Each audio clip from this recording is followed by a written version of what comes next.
We're going to continue our series, Help Wanted, finding help for troubled souls in the Psalms, looking today at Psalm 23. If someone asks you, where do you live? How do you reply? Maybe with the state. I live in California, right? Maybe you can say Milpitas if you're here, but most people are like, where? Right? Outside of this general area, and maybe even some people in this general area wouldn't find Milpitas on a map that quickly.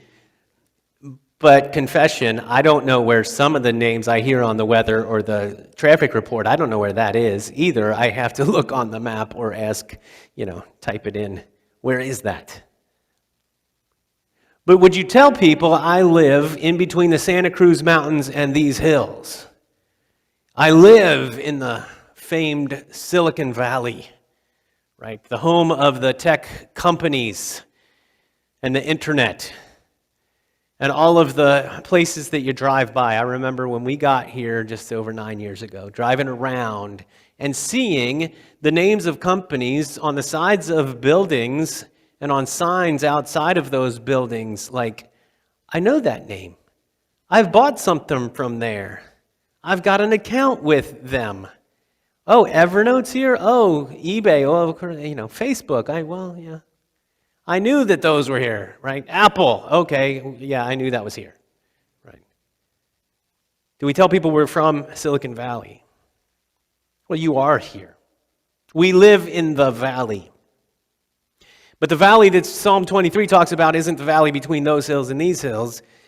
It's the valley of the shadow of death. Psalm 23 is often used at funerals or memorial services because of its connection to loss. Because when there's a memorial or a funeral, it's just right in front of us that we walk through the valley of the shadow of death, because death is right there. But the valley where we find ourselves is not confined to the funeral, the deathbed, the diagnosis of a terminal illness, the last stages of life, because death casts its long shadow over us, over where we are, over where we live, over our whole experience of, life. Throughout our days, it's there, right?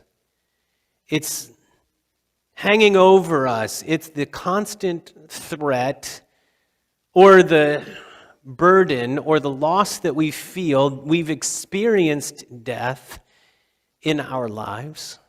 For the most part, most of us know someone close to us who has died. Because ever since the beginning, ever since Genesis, death has been part of God's good creation, not as his intended purpose, but it's been here. Death, the result of sin. There's a story told about Dr. Rachel Raymond. Really, more it's about a patient of hers. She's a psychiatrist who treats people who have cancer. And cancer diagnoses are devastating just by the diagnosis. But she treated one time a young man, and he had been an athlete. In high school and through college, he was like, the star athlete. And that came with all the things that accompany being the star athlete. His whole life was in front of him, and it looked so promising until the diagnosis came. It was cancer, and it was in his leg. And within 2 weeks of the diagnosis, his right leg was amputated just above the knee. And his whole life came crumbling apart. So Dr. Raymond visited him and asked him, can you draw yourself? Handed him the paper, the crayons to use, and he drew a very basic vase. And in the middle of the vase, he took black and made this great big crack down the middle of the vase, just representing the loss and the pain and the hurt that he drew. That's where we live, and the valley's all we know. We live with loss, we live with pain, we live with hurt, and we're accustomed to those surroundings. Adaptation is the word that's used for animals or organisms becoming accustomed to and adapting to the surroundings, right? So if you take, a certain organism and you put it in a new environment, if it survives, likely it adapts to that environment. If you live where your house is situated under the path where the airplanes fly, you adapt. So at certain times of day, if you're outside and you're having a conversation, you learn when to pause and how long. It's not just organisms dropped into a completely new environment. There's just adaptation that we make regularly. It's not just, complete 100% saturated. It's the little things too. If you have a route that you drive regularly and suddenly you find construction, you adapt and go a different way. Or if traffic patterns shift, you might leave a little earlier, a little later. We adapt all the time, and we have adapted to the valley. Sometimes we have to make the most of the circumstances where we are. If a climate is hot or humid or it rains all the time, we learn to adapt. If the job is complicated or hard to be there, we make adaptations to that as well. If we live in a neighborhood that isn't rail-friendly, we probably become accustomed to it and our behavior might change. We've adapted, we've adjusted, we've become even somewhat comfortable in this valley. Over the last 2 years, the shadow of death seems to feel darker, more palatable, more tangible to us. It's not palatable in the sense of we can enjoy it, but almost like it's right there. You know what I mean? The statistics that we hear of infections and cases and hospitalizations and death. To the point where, I don't know about you, but it's almost numbing. It's almost like, well, okay, until it gets close, right? Until someone we know might be infected or hospitalized, or the loss hits close to home. This valley is all we know, where death is part of life. So are you comfortable? Do you have a place where you're comfortable? I remember reading this. This is December of 2020. I thought it was in the news, so maybe you heard it. The U.S. Department of Transportation in December of 2020 made a declaration that only dogs would qualify as service animals on airplanes. Because people were bringing comfort animals, and those included peacocks, pigs. I read horses, which I just can't even imagine, right? And all kinds of other critters that people wanted to bring on the airplane as a comfort item for psychological reasons. Oh, turkeys was also on the list. I mean, I don't know how a turkey brings you comfort except at Thanksgiving, right? That's comfort. That's what a turkey can do to bring you comfort. But apparently somebody wanted to have it on the plane. And I guess the comfort animal flew free. So maybe that's why people were bringing horses on as comfort animals, because transporting a horse cannot be inexpensive. I don't know how you get a horse in the belt, though, right? Put the seatbelt on. But probably that's why the Department of Transportation said, those are not comfort animals. But dogs would qualify. We long for comfort, we long for peace, we long for something that will bring us that relief, that sense of well-being, that opportunity to relax. But it's fleeting, isn't it? The peace that we feel. Those are moments, snapshots in our lifespan in this valley where we're just passing through. This is what verse 4 says. Even though I walk through the valley of the shadow of death, I will fear no evil, for you are with me. The psalmist is not saying, this is David writing, he's not saying get comfortable here. He's not saying to get settled here. In other words, in fact, don't settle here. I remember being on a family vacation in the 1980s. We went to Big Bend, which is a part of Texas. It's a national park. It's, you know how Texas is shaped with the first part, like I'm drawing this backwards so it's for you, right? So it's like that, the Rio Grande, makes this big bend right here, and then it goes south, Corpus Christi is like way down here. So it's the Big Bend in the river, right there.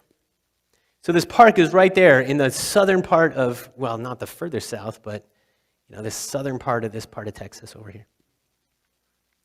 And it was hot. And we drove from Ohio to Texas to, see Big Bend. And we crossed, I think, over the Rio Grande at some point. And, there we were with our camper behind us and driving our car with Ohio license plates. And remember meeting a Texan in a little restaurant, and he said, there's things that a Texan doesn't like, and it includes a Yankee with a U-Haul. So we didn't feel particularly welcomed by that man. But that was okay because it was so hot. And our car, because we were, living in Ohio, you don't have to have air conditioning. So we didn't have it on this car.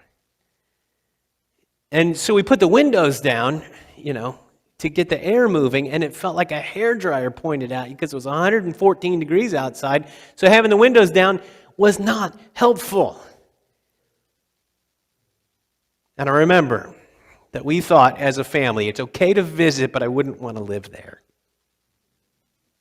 This valley is not our home. It's a temporary place where we live and we find ourselves. It's okay to be here. We don't have a choice in the matter, but this is not our home.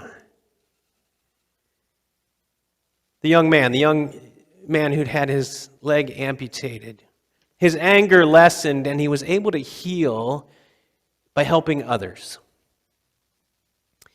And he sometimes could help where others couldn't. He visited a young woman who had a family history of breast cancer. It had claimed the lives of her mother, her aunts, and even, I think, some cousins. Her sister was diagnosed and was going through chemotherapy, so she took that proactive step of just having the double mastectomy done with. Let's be able to move forward without worrying. When he visited her, she wouldn't even look at him. She had that same kind of brokenness in her that he remembered too well. He tried to do things that would even be offensive just to get her to respond in some way. Finally, frustrated, he took off his prosthetic leg. He dropped it on the floor, and it made this loud sound. And she opened her eyes because she was startled.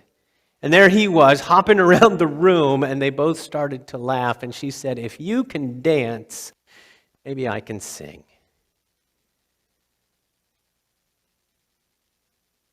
Keep walking. It's really the core message in this psalm, even though I walk through the valley of the shadow of death. Around Christmas time, at least when I was a kid, I remember seeing Santa Claus is Coming to Town. It's one of those like animated, with the solid things like dolls or whatever that they used, stuffed animals and stuff. You know what I mean? Those, remember those? From the 1960s or 70s or whatever, where they move. Right? Santa Claus is Coming to Town, and that's there's the winter. And he's not a good guy, and he's regretting it. And whoever the main character is is it singing? I don't know who it is. I should have looked. This would have been a much better story, right, if I knew these things. But do you remember the song, "Put one foot in front of the other"? Put one foot in front of the other, and soon you'll be walking across the floor. And soon you'll be walking out the door. So the message to him, he wanted to change from being bad to maybe being good and take a step. Put one foot in front of the other. Let's not get stuck in the valley, in this shadow, in this burden, in this place, but put one foot in front of the other. Keep walking through the valley. And how we do that is because we don't walk alone. Even though I walk through the valley of the shadow of death, I will fear no evil. Why? For you are with me. You are with me. Powerful words.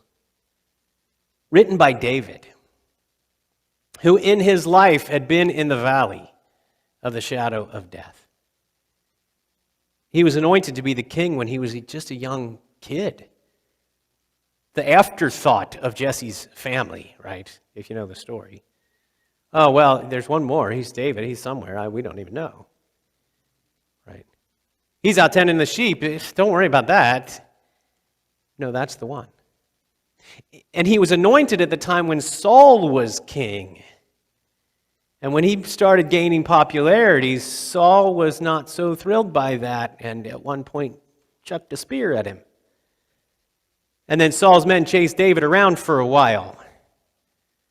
He'd been in the valley. And then there was the whole episode with Goliath, right? The enormous giant who was taunting all of Israel's army, and no one would face him until David came out and faced Goliath. Goliath, who, you read the description of the guy, he's 9 feet tall, and his, spear is as long as, I don't know, something really long. You could have looked it up, it would have been a better story. And the head of his spear was like a weaver's rod or something. And it's like, wow, this sounds big. I don't know what these things are. And his shield weighed this much, and his sword was, this guy's enormous. And he's taunting even David. Oh, look at you. What am I, a dog? You're going to come after me with sticks and stones. I mean, who are you going to bet on? If you're a betting person, you see Goliath and David. And they're going to face off in the battlefield. Who are you going to pick? David been to the valley. And Bathsheba. And Absalom. David had had his valley experiences. But even facing Goliath, the former shepherd who's writing about shepherding in this psalm understands what he has, understands his tools and his tasks as a shepherd. He tended sheep from childhood. But he knew in whom he trusted. And if you read the story in 1 Samuel 17 of David and Goliath, some of the most important words that are in that entire narrative or when David looks at Goliath and says, you come at me like this, but the battle belongs to the Lord. And you're going to fall because the battle is the Lord's. Who walks with him? David doesn't walk out there to face Goliath alone. He knew whom he followed. And we can follow the shepherd. The psalmist starts this way: the Lord is my shepherd. The Lord is my shepherd. David understood what sheep were like. They have the reputation of being not that intelligent, but they do recognize voices. They do recognize people. They do know whom they should follow. They don't follow their hired hand, and he doesn't care about the sheep. The Lord is my shepherd, not someone assigned to take care of the sheep, but someone who cares. And so I shall not want. Why? Because my needs are met. Here in the valley of the shadow of death, I have life. And I have it to the full, which is what Jesus says in John 10. He makes me lie down in green pastures. Green pastures are places of abundant food, and he makes me lie down because sheep sometimes need the reminder to rest. And so we can rest where there's abundance. He leads me beside still water. where there's plenty to drink, and where it's not dangerous for an animal with a big wool coat to take a drink. I read about that because I wondered, and the article said that sheep would be fearful because with that big wool coat, you fall in water where there's current and you're swept away. He restores my soul. The Hebrew word there translated soul is nephesh. And it means more than just like a spiritual being. A lot of times we think of our soul as almost like separate from our life, but nephesh is more of a holistic word. It's our life, it's our soul, it's our identity, our personality, our person. He restores that through righteousness. And so we can walk without fear because he is with us with a rod and a staff. A tool of defense and a tool of rescue and guidance. And if we look at our Lord, who is our shepherd, he's defending us and he's leading us and rescuing us. And Jesus says this, I am the good shepherd. The good shepherd lays down his life for the sheep. And all the way we can follow him because he leads us home. The psalm ends this way. Surely goodness and mercy shall follow me all the days of my life, and I shall dwell in the house of the Lord forever. The shepherd walks in front of us to lead us. He walks beside us as our friend. He walks behind us to guard our steps. The young man who'd been suffering from cancer made a connection with that young woman. They became friends and eventually husband and wife. He visited Dr. Raymond one last time, and she pulled out that drawing that he had done on that first day, and she says, do you remember this? And he said, I don't think it's quite done. And he took yellow crayon, and on that black crack down the middle of that vase, he drew rays extending from that crack to the edges of the paper. And he says that's where the light shines through. In this valley, we have the opportunity, walking with, following our good shepherd, to shine his light, even in our brokenness, even in our suffering. Keep walking. Keep putting one foot in front of the other because our good shepherd cares for us and leads us home. Amen.